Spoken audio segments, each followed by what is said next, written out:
আমরা যারা ফেসবুকে অ্যাড ক্যাম্পেইন রান করি তারা অনেক সময় কে আমার কাস্টমার কে আমার কনজিউমার এই জিনিসটা কিন্তু বুঝে উঠতে পারি না। তো আজকের এই ভিডিওতে আমি আপনাদের সাথে শেয়ার করব যে কাস্টমার আর কনজিউমারের মধ্যে পার্থক্যটা কি। তো মাই ডিয়ার ফ্রেন্ডস, কাস্টমার কারা? লেটস সাপোজ আপনি হচ্ছে থ্রি পিসের বিজনেস করেন।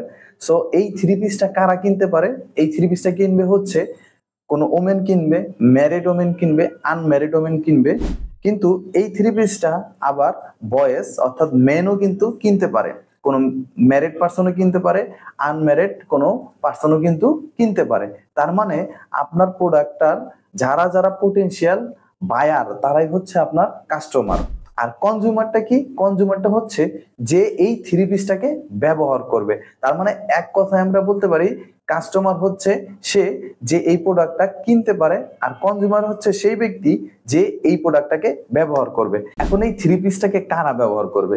অবশ্যই কোনো মেন মানে জেন্টস, কোনো পুরুষ কিন্তু এই থ্রি পিসটা পরবে না, রাইট? থ্রি পিসটা পরবে কারা? থ্রি পিসটা পরবে হচ্ছে অবশ্যই কোনো ওমেন, রাইট? সো কাস্টমার এবং কনজিউমারের মধ্যে বেসিক ডিফারেন্সটা হচ্ছে এইটাই, যারা হচ্ছে কাস্টমার হচ্ছে তারাই যারা আপনার প্রোডাক্টটাকে কিনবে, আর কনজিউমার হচ্ছে তারাই যারা এই প্রোডাক্টটাকে ব্যবহার করবে। আমি যদি আরো একটা ছোট্ট উদাহরণ দিই তাহলে এটাকে আপনারা আরো ভালো করে বুঝতে পারবেন। লেটস সাপোজ আপনি হচ্ছে ফেসবুকের মাধ্যমে একটা টয়ের বিজনেস করেন। সো এই টয়টা নিয়ে খেলাধুলা করে অবশ্যই বাচ্চারা। তার মানে আপনারা কি করবেন?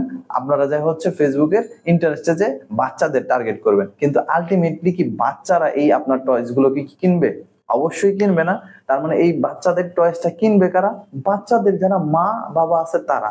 তার মানে এইখানে বাচ্চারা হচ্ছে কনজিউমার এবং বাচ্চার মা বাবার হচ্ছে বায়ার বা কাস্টমার।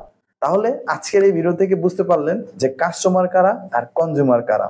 তো এই জিনিসটা মাথায় রেখে যদি আপনি আপনার টার্গেটিংটা করেন তাহলে কিন্তু এইখান থেকে আপনি ভালো একটা রেজাল্ট পাবেন। যেহেতু আমরা এজেন্সি, আমরা কিন্তু বেশিরভাগ সময়ই চেষ্টা করি কাস্টমার কেন্দ্রিক টার্গেটিংটা করার, কারণ কাস্টমার কেন্দ্রিক টার্গেটিংটা থেকে সবসময় ভালো রেজাল্ট আসে। আই হোপ আজকের এই ছোট্ট ভিডিওটা আপনাদের উপকারে এসেছে। যদি উপকারে আসে তাহলে অবশ্যই আমাদের চ্যানেলটাকে সাবস্ক্রাইব করবেন আর বেল বাটনটিকে অন করতে ভুলবেন না। সো ভালো থাকবেন দর্শক। আসসালামু আলাইকুম।